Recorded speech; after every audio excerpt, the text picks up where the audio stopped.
Hi, friends. Lisa Greenwood here, welcoming you to a unique season of Igniting Imagination. We're handing over the host role to our friends Shannon Hopkins and Mark Elsdon from Rooted Good. They are experts in how churches are thinking about their property. Everywhere we go, leaders are talking about new ways to leverage the church's property for missional purposes.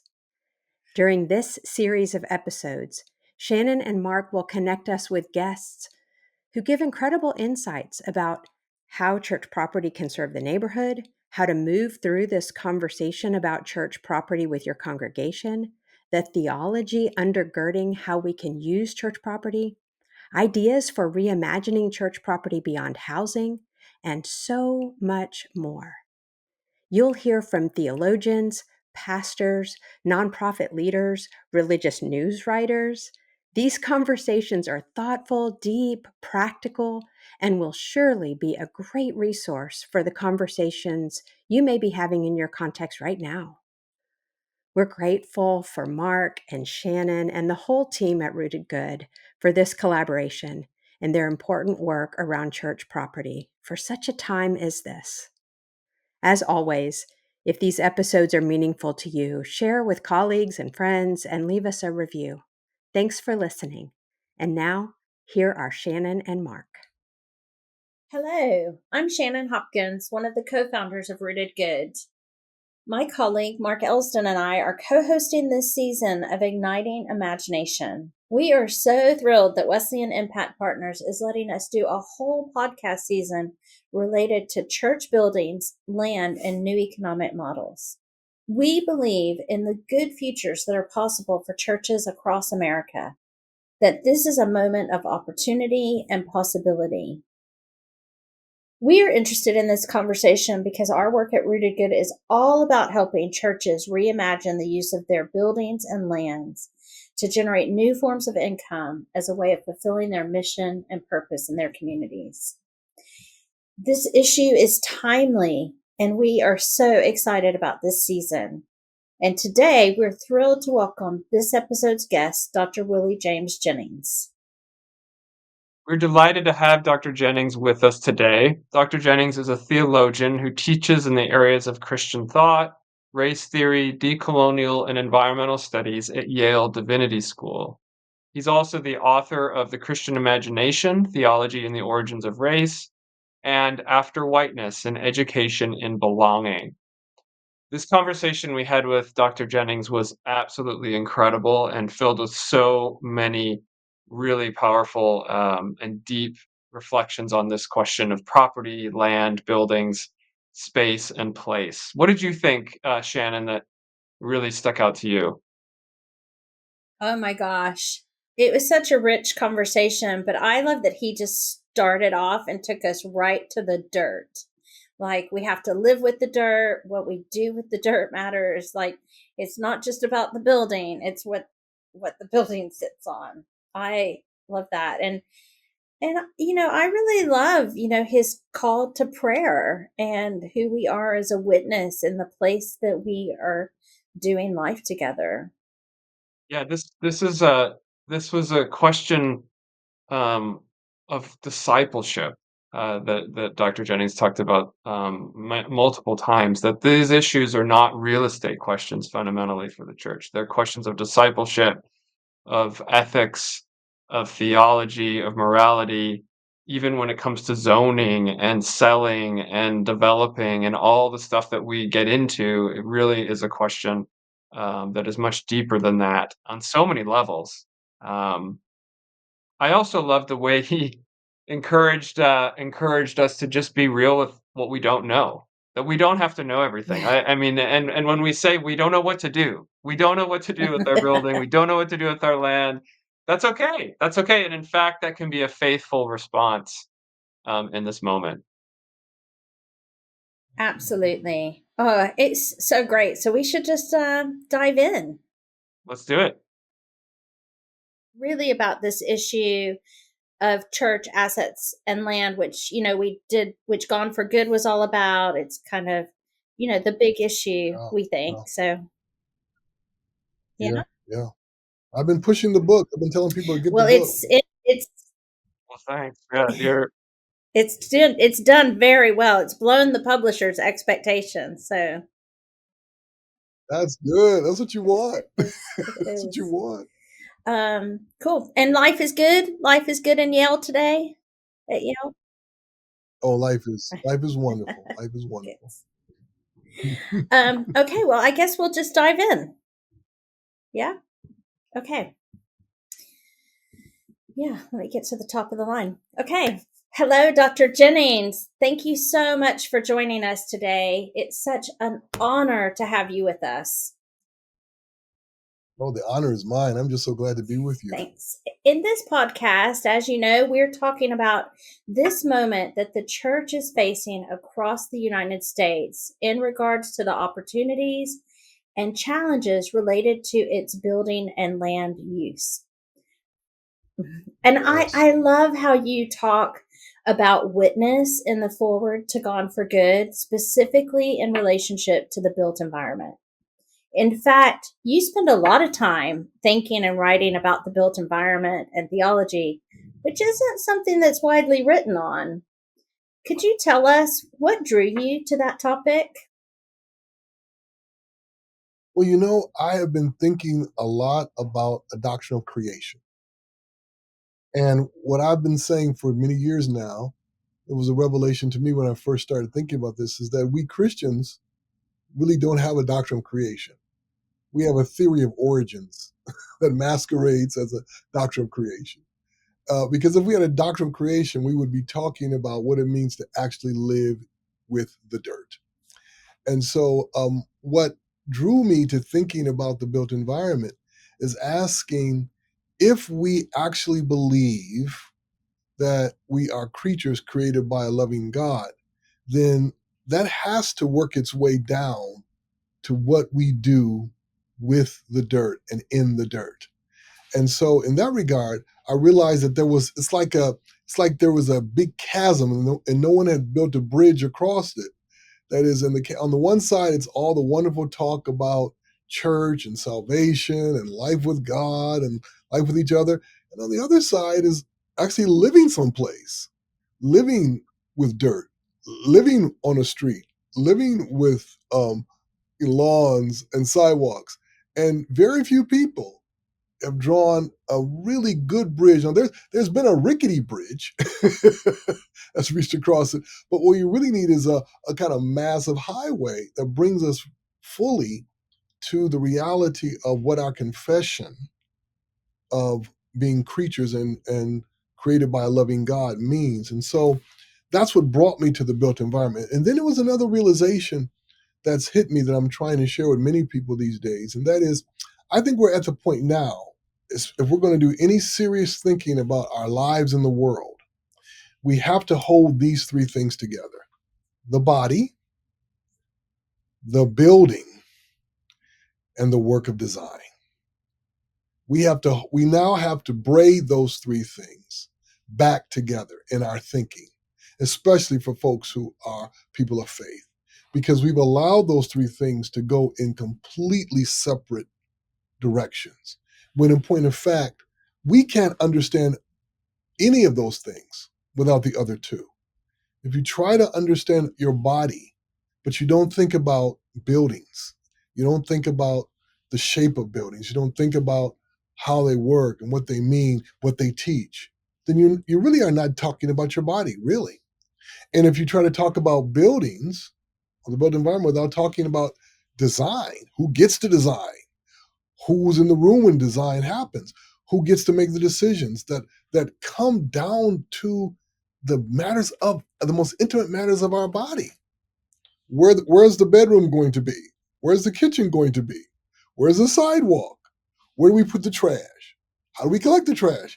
These are all things of the body, but we are not in the room when those decisions are being made. And then what underlies all of that? What underlies all of that is a system that has monetized those three things: the body, the building, and the design. And so if we're going to get serious about articulating a thriving life for people, we have got to bring those three things back together and refuse any and every one that wants to separate.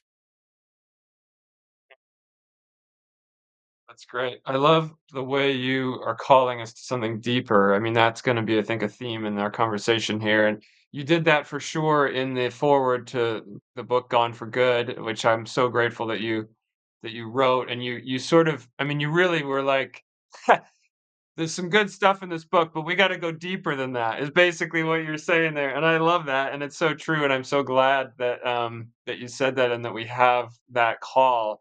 And I'm going to just read a little quote from the forward there and then ask you a question about it, because I think it gets us into this conversation we're having on this whole series around church buildings and land.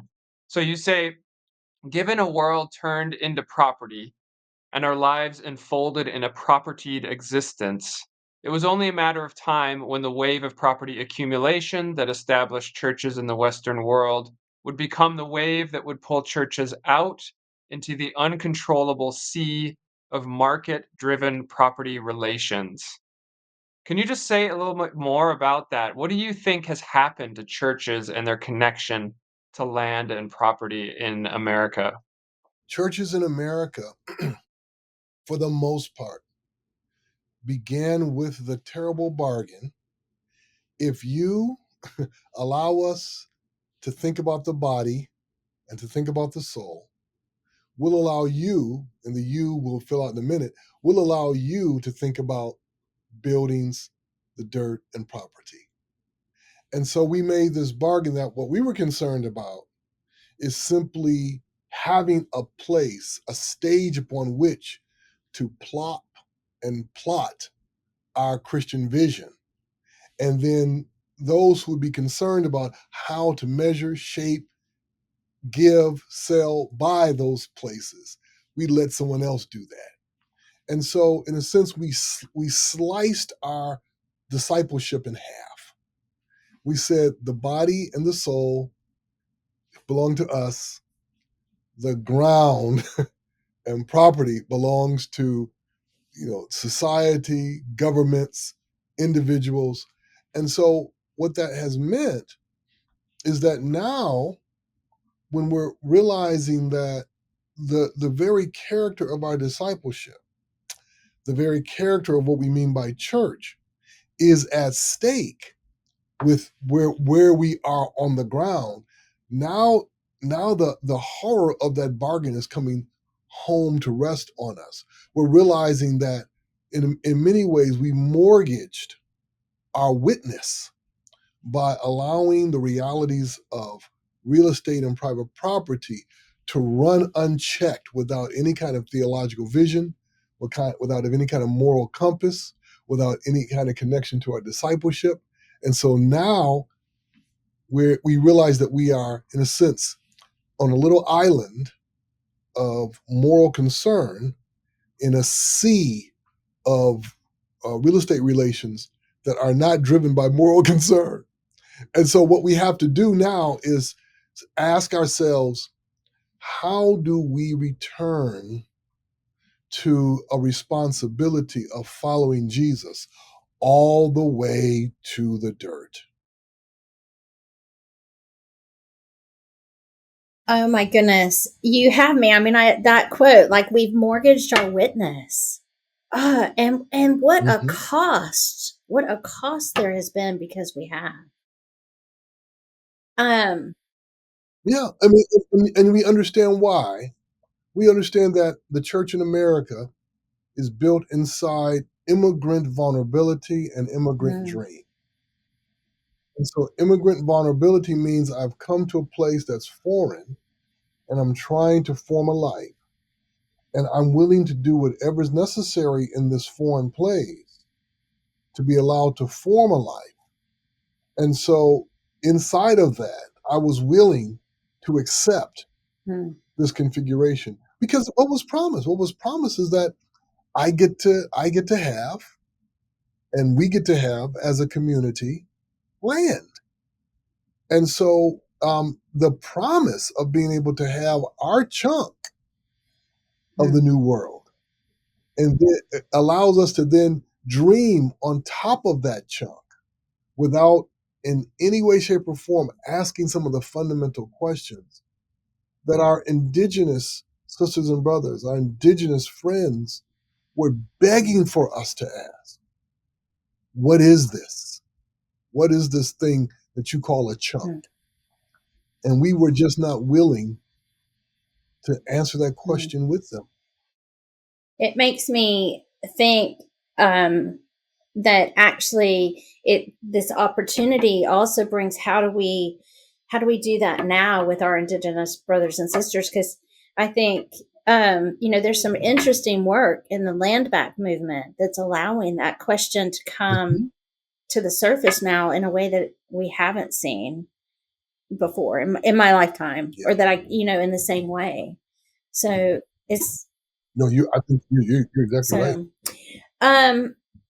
So it makes me, you really are asking us to go so much deeper in our relationship to how we think about our relationship to property.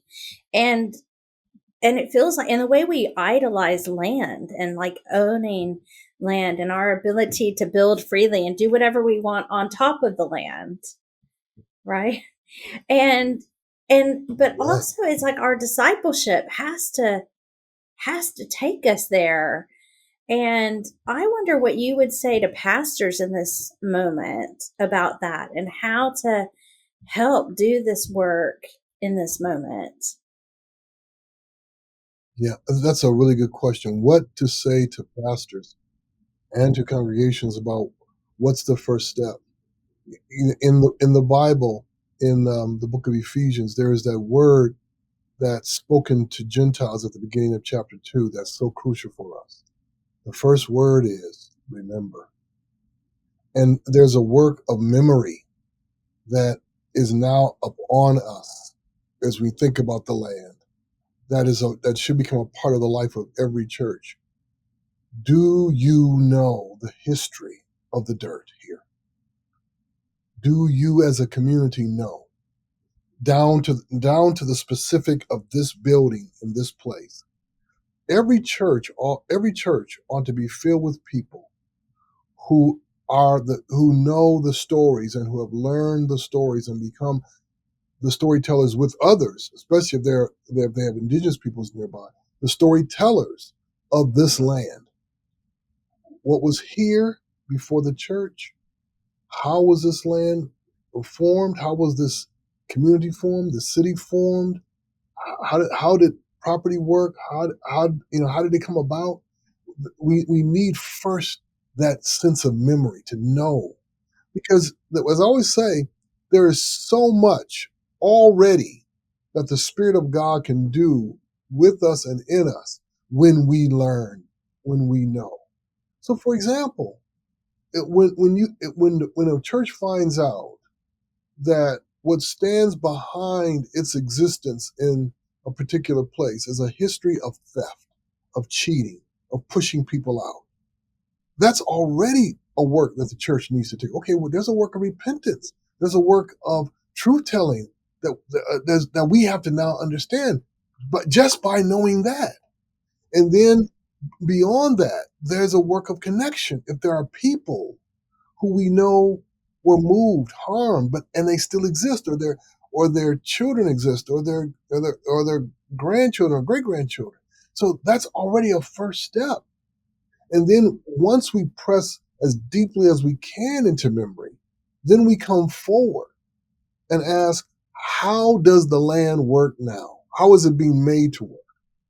There are so many people now who understand that the land has been turned into an unwilling laborer. In many cases, it's been enslaved. And so what we have to do is come forward and say, okay, how is the land being worked now? And this is not just a matter of, how is it being sliced and diced, into smaller and smaller units for whatever purposes, but how is it being used? Where is it becoming a dumping ground? Where is the dirt being so mutilated that it's crying out in pain? And then we move forward into, okay, let's look at what is being built on top of the land. Now we're coming to housing and the built environment and real estate. And what are we coming to now? We're coming to the morality or immorality of zoning. We have to come to that because if there's anything in the Western world that Christians have never, ever mounted a serious attempt to address is the morality or immorality of zoning law. And that is the site of so much evil and mischief in this world. And we have never, as a community, I mean, there is no national organization for the moral rethinking of zoning laws. There's no local organization. And so, and that's an indictment, right? So looking back and moving forward, there is much work to be done. It makes me wonder if it also takes us to the work of repair, like deep repair. If that's the opportunity, the land crying out that look at how it's being used now is, and it's just this opportunity. It feels like. I wonder if that sits with you. Like, is it that kind of work of repair that the land is offering us in this moment? I think that's so true. And let me tell you where this often comes to rest in a beautiful way. When people realize that so much of the land that is around us that we inhabit has been forced away from its own productive life. So what do I mean by that? There are many in many cities. If you are in, let's say, an area, we used to call them food deserts, but now more scholars are saying that these are sites of food apartheid, where you can't get healthy food. But do you know in the many places where you have these realities of food apartheid, you also have laws that make it illegal to plant fruit-bearing trees. You cannot plant plants that people can eat. It's illegal. Now, so we have to get our minds around that. What does it mean to say the reciprocal relationship that we're supposed to have with the land feeding us and we caring for the land, has been made illegal? And so what a reparations would start with is, I think we want to fight for wonderful grocery stores in every place where they ought to be. But what we also want to do is challenge what I call the long legacy of the colonial merchant. The merchant put his body between how people, who people are and how they meet their needs. And the merchant wanted to say, I want to control how you meet your needs. And so in this regard, this is a control of how people meet their needs. You see, destroying subsistence living is to destroy people's ability to meet their needs and to build common life. So that means community gardens are not just a small thing. Community gardens and gardening is about communities saying, we will create the conditions where, yes, we will have a great grocery store and options for that, but we'll also have possibilities where people can get fresh fruit inside a relationship of planting and harvesting that allows the earth to be the giver that God created all creatures to be, and for us to be able to care for it. But now that's a bigger fight. That is as big a fight as trying to get some multinational grocery chain to put a little store in a community. It's a bigger fight to go and say, okay, we want to eradicate all the laws that say we cannot have a row of peach trees running down the street. We cannot have apple trees over here. We cannot have blackberry bushes over here in this corner. That we can as a community continue to care for, so that every year there's wonderful food available just walking down the street. You're describing,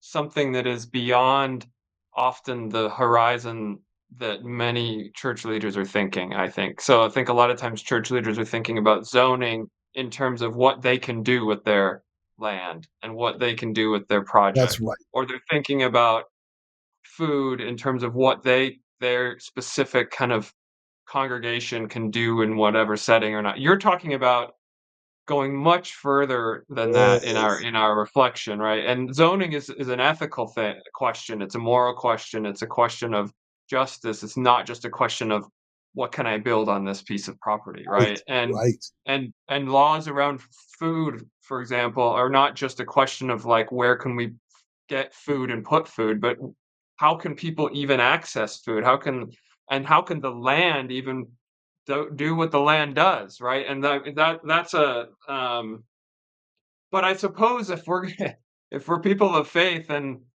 people of principle, then this is the work we should be doing. That's exactly Yeah. right. That's exactly right. But it's difficult, isn't it? Because we get back to what I mentioned earlier is that I grew up. I grew up with folks who had been sharecroppers in the South. So some of this they taught me because they understood the importance of the land, and they understood that life is lived in the land. But for so many Christians, that's not a part of their faith. I was just telling a group of people this just last week. So I grew up in church, hearing thousands of sermons, many sermons from the Hebrew Bible / Old Testament. And in the Hebrew Bible Old Testament, most of the stories there, most of those stories will end with this kind of punchline. And I've said this before, but they will end with this kind of punchline. And that is why this marker is here to this day. And that is why this place is called this to this day. Now, I grew up in church and I never heard a sermon that ever took the actual punchline, the actual point of a story that's in the Hebrew Bible as the point of the sermon. Because we don't know what to do with it. So we have to, in a sense, turn the point of the scripture, the passage, away from the land towards something else. Now, and I understand that there's nothing wrong with having multiple ways of ending a story and understanding it, but the fact that we didn't have space to understand that, friends, this is first about remembering this place in the land. That's a missing element in our Christian faith. So that's why it makes it so difficult. You're talking about discipleship again. I mean, you're Yeah. talking about something that is not just about technical questions or questions of Hmm. solving problems, but you're talking about discipleship. And in one way, that feels sort of overwhelming and daunting, I think, for church folk that are just trying to figure out how to pay their bills and, fix the roof that's leaking and or whatever else, sell the building that they need to sell, whatever, right? That's a lot of the question that people are asking today. Hmm. But on the other hand, in some ways, that's the work we can do. Hmm. And sometimes I find church leaders are really drawn to these technical questions. And they really actually aren't really capable of not really equipped to answer those questions, but we can, I think, start talking about discipleship. I mean, again, and we can play that role, right, Hmm. in this in the questions of buildings and land and property with regard to discipleship. We can. We can. This is a great point you're making because, you know, all I want us to do is to just start to ask some basic questions. I remember Pastor telling me, I won't tell you what city he's from, but he went to, in most cities, they have, a place downtown where they have the city map. And normally, in many cities, the map has to have projected projects that have been approved by the city commissioners or whatever, so you can kind of see what's going to happen. And it was a pastor. He had read something about this, and he didn't know anything. He didn't know anything about real estate or development. But he had read something, and he went downtown and he walked in and he just looked at the map. He said, "Oh, okay, I guess they're going to put that over there." But then he started having some questions. Now, what's going to happen to this community when they put that there? What is going to happen here? So then he showed up at the commission, the county commissioner meeting. Again, he didn't know anything. He was just being a good pastor trying to understand what was going on in his community. He shows up at the meeting. And the developers are giving their spiel. The mayor's there, city folks are there, and and there's only a few people there, as normally is the case with these matters. And so he stands up and raises his hand and says, "I just have a question. I looked at the map. What's going to happen to that community over there when you put this road here? And what's going to happen? What's going to happen to those folk over there?" They did not have good answers for it, right? And then what happened was, after the meeting, a gentleman came up to him and said, "The mayor wants to speak to you." So he went over to the corner, and the mayor said, "Well, Pastor, I'm so glad you're here." Then the mayor leaned close to the pastor and said, "What is it that you want?" He just assumed that he wanted his share of whatever was going to happen with the developers, and he was stunned. He's like, "I was just asking questions. I don't even." He said, "I don't even know what you're asking me, but what I want." But all I want is for people to begin just by asking questions. Now, listen, we talked about this before. Mark, there are some churches that they're way down the road. They're down to a handful of people. They know they can't do anything other than sell this property. So they're going to sell. They don't have the wherewithal, the energy, the patience to start to ask big theological or ethical questions about it. So they're going to sell. And so my word to those few folks is, okay, you're going to sell and you're going to move someplace else, right? Yes. Okay. So let's start over again. You're going to move to a new place. Can we start there, thinking about what it means for you to be in a place? Let's just say goodbye to what was there before, because clearly things were not done in a way that would have made it possible for your discipleship to actually touch that dirt. But you're about to step into new dirt. So what can you do now as a small community, having moved over here, having now kind of reset yourself? What can you do now? I have a question. There's a lot of talk about churches selling these days, selling, building housing, doing development. There's a whole book now about all the churches that are closing. But when you think about this moment, I wonder, Dr. Jennings, does this moment actually excite you for the church, or does it make you fearful? What's it bring up for you when you think about what's going on in this moment right now with church property? Well, I put this in the larger problem that I am worried about, which is the unsustainability of a private property model of existence. The larger problem is that homelessness is becoming a global problem. Housing is a global problem.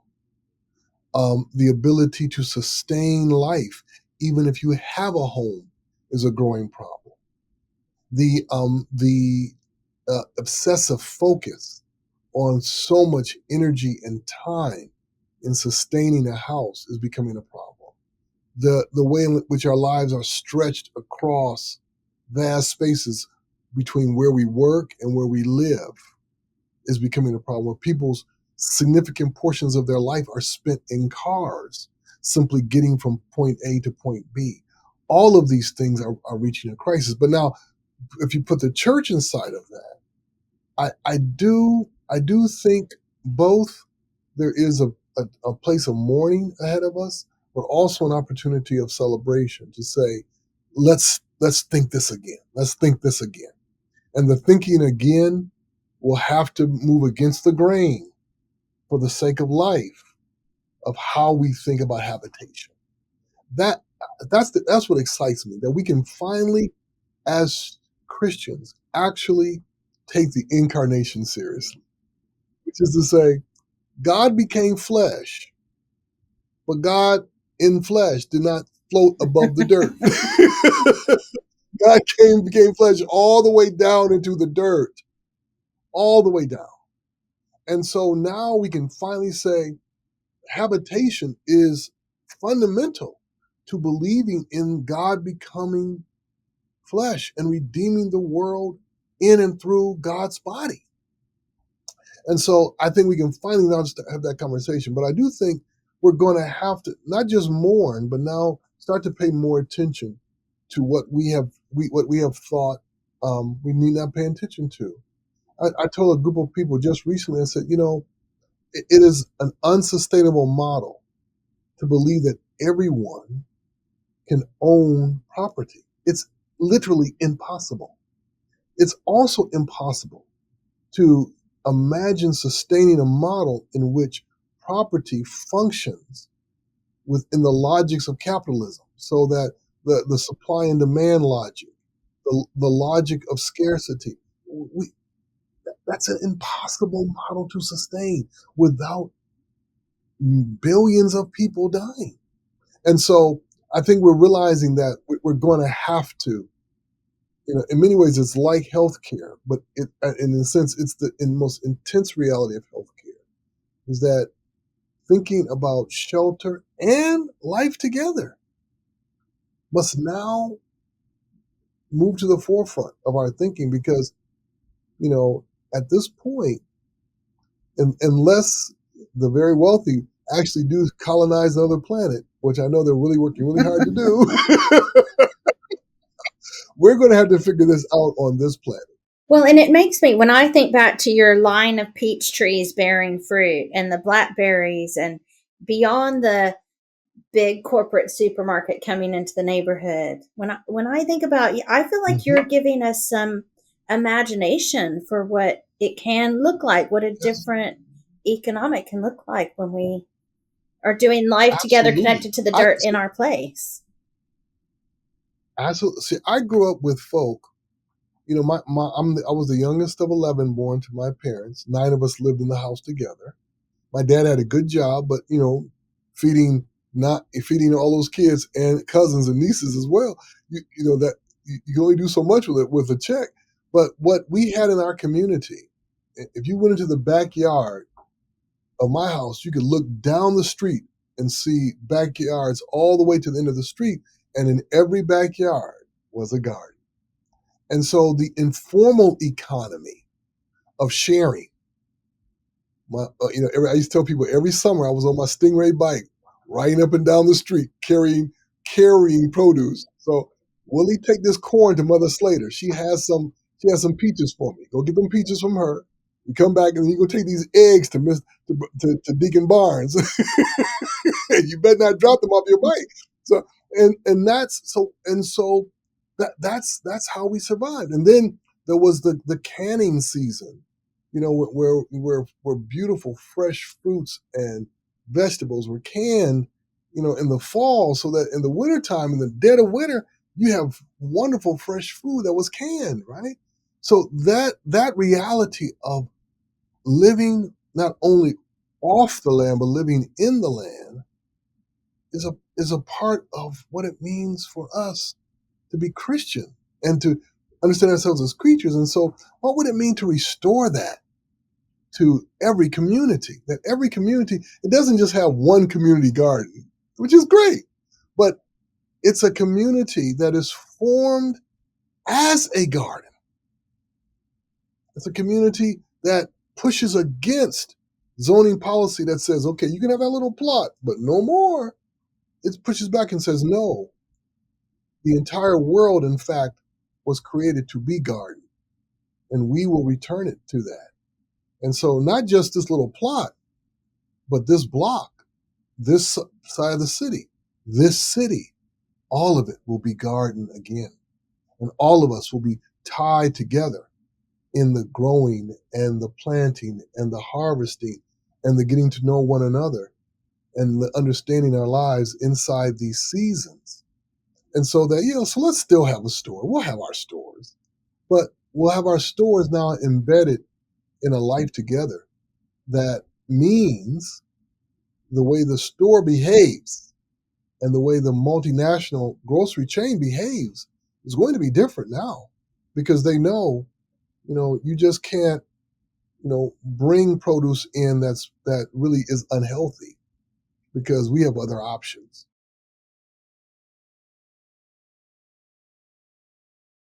Where else are you seeing more healthy, whole relationships with space and place and land in the church? Where are you hearing about that or seeing that, and kind of where is some hopefulness that you're witnessing to? Well, I have been to many places in the country, and there's always churches. So, I won't name any specific places because people, churches get nervous when you start to name them and folks start showing up.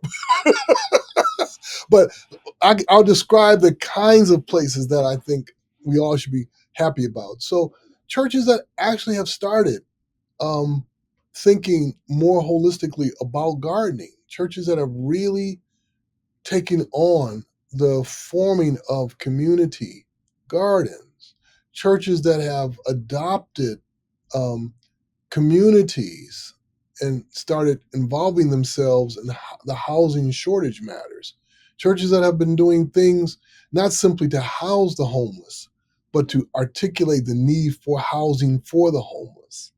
So churches that are doing all that, and then people who are connecting with the indigenous communities near them and with indigenous Christians who are trying to figure out how to be Christian. I was in Australia in January, and one of the most wonderful things of talking with some indigenous Christians in Australia is them trying to figure out how to be Christian in a place that has denied their indigeneity as a part of their Christianity. And so these are all hopeful signs. But the challenge is that you have to get people to step into the frontier of thinking the unthought at their church, at their space.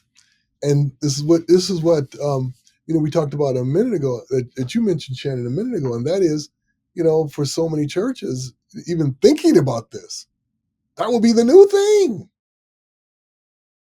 And just to have them think about it is very hopeful. Okay, I want to go to, you said a minute ago, there's going to have to be some mourning. We're going to have to do some mourning. And in kind of thinking about our conversation today, I read something where you said, in conversation with Miroslav Wolf, you said public rituals bound to real space.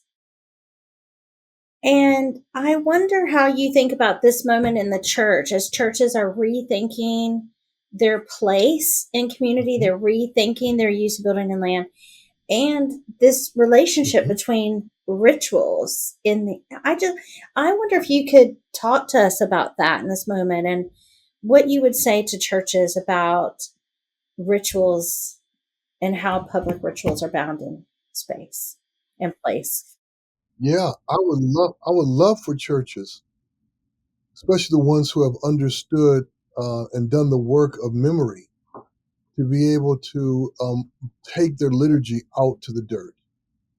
And both in terms of recalling, repenting, and mourning what has been lost, and doing that in a community that would actually be a beautiful pedagogical moment, a beautiful teaching moment. And so, listen, this community, this city, we're going to lead you in remembering and repenting over who died here in this area, who was moved out.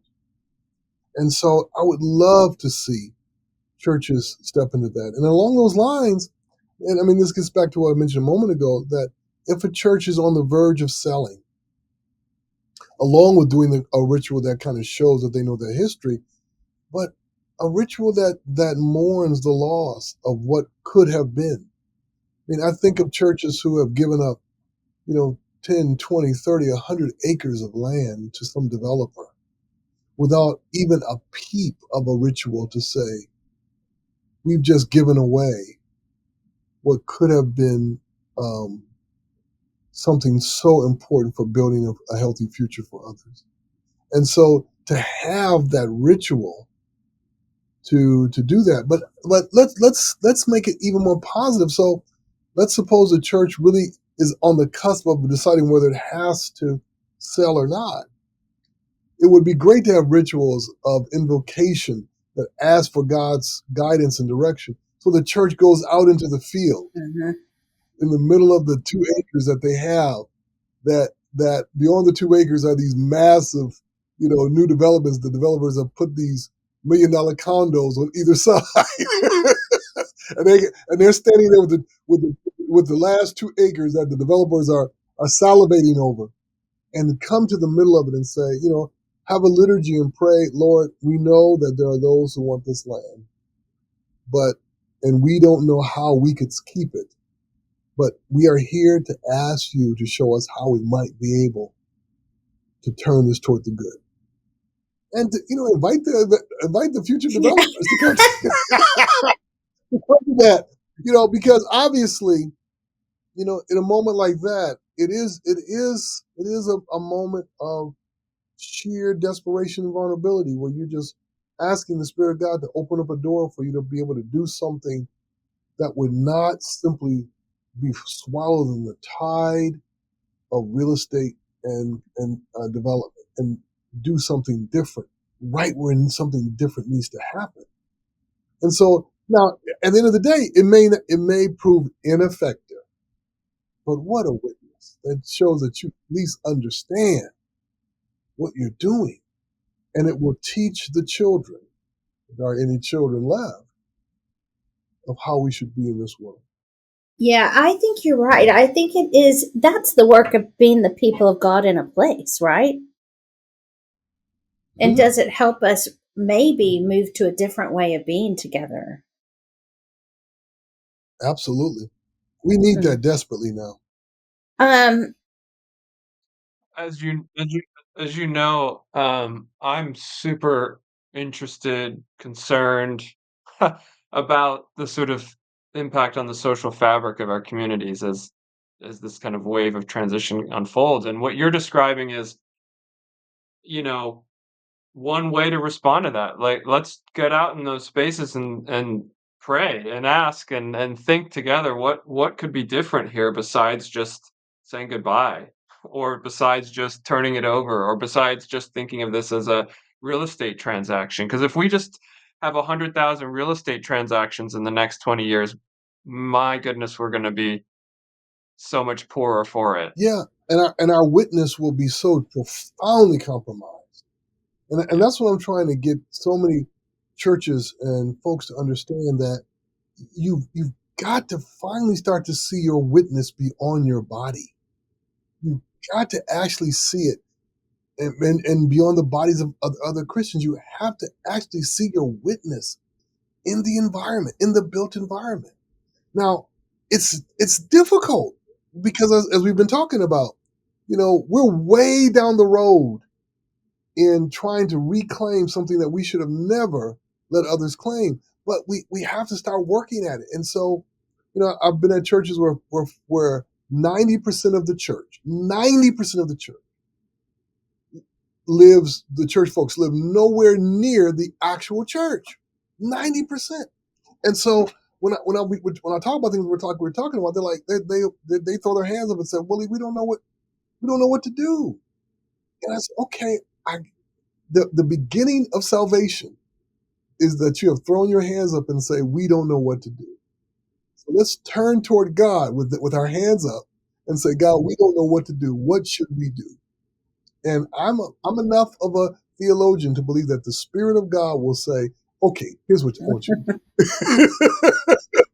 And I think, but that's where we have to start, because obviously for so many Christians and so many others, they live in one place that they were able to secure.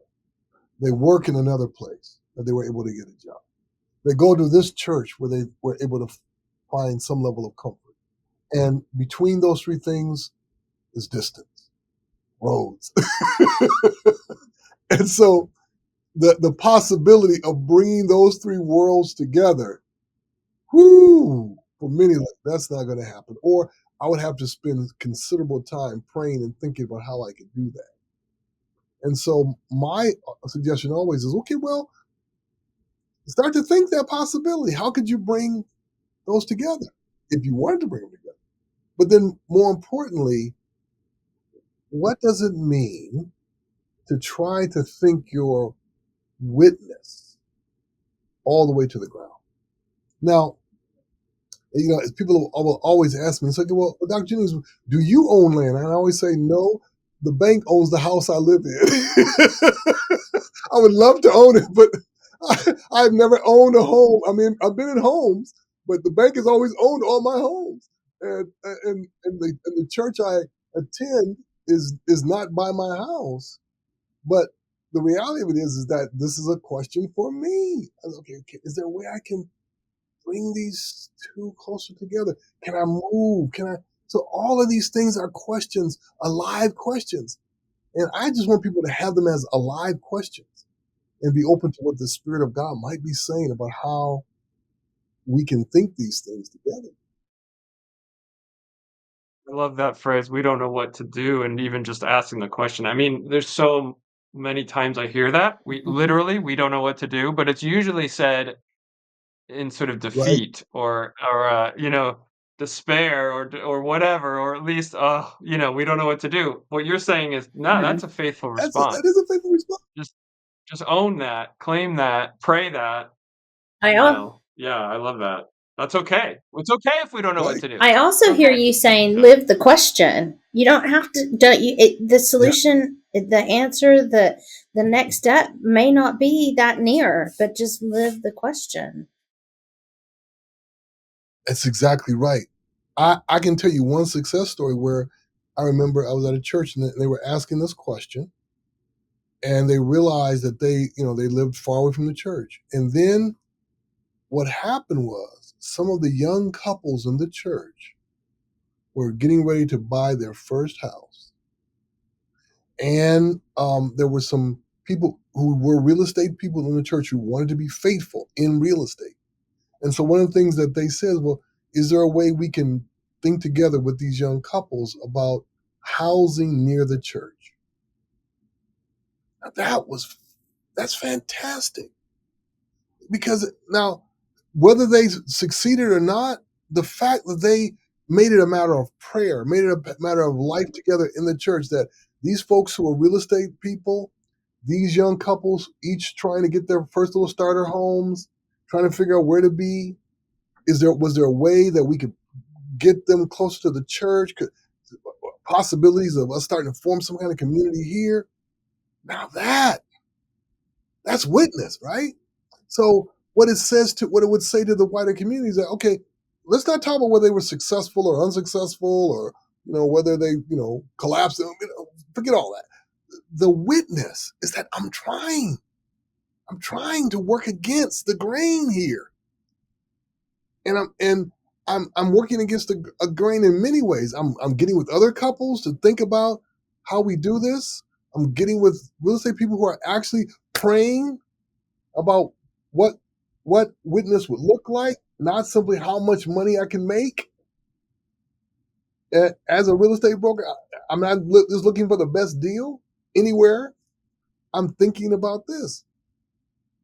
And then, if there happens to be some senior couple in the church who lived in that community who said, we've been waiting for something like this, that we can actually sell this house to these folk who would be in this community. So there's Yeah. I think there's incredible opportunities if we would open our hearts and our minds to what the Spirit of God is saying. It's amazing. I feel like we should maybe move to our rapid fire questions. I think we could talk. I know that Mark and I could just talk to you all day. But we've been asking all of our guests this season a series of rapid fire questions and then a final question. But just rapid fire. I wonder, what is one thing you wish seminaries were training for right now as it relates to churches and their building and land use?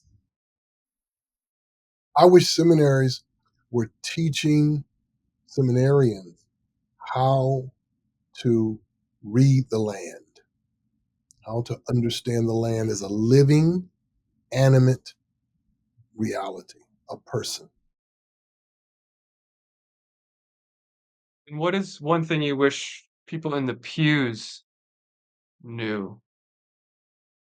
That the incarnation is all the way down to the dirt. God became human, and so we say hallelujah, and then we say hallelujah because God came all the way down to the dirt and brought us all the way down to the dirt.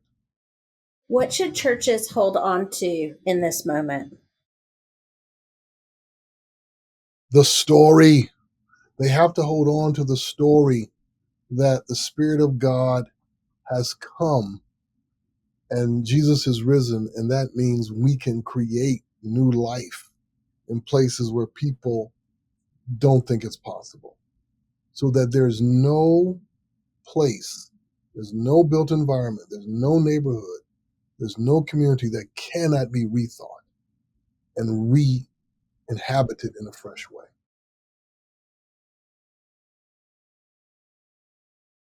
Finally, we're asking all of our guests this season one question.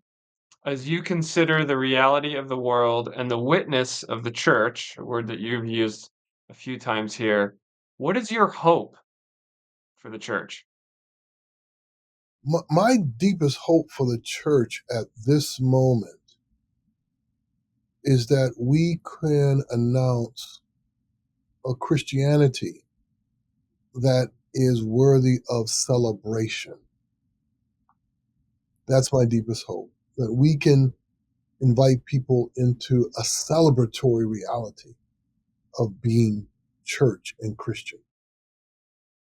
Oh, yeah, it's lovely. Beautiful, I Dr. love it. Jennings, thank you so much for this Well, conversation. you're more than welcome. You're welcome. It was great to be with you.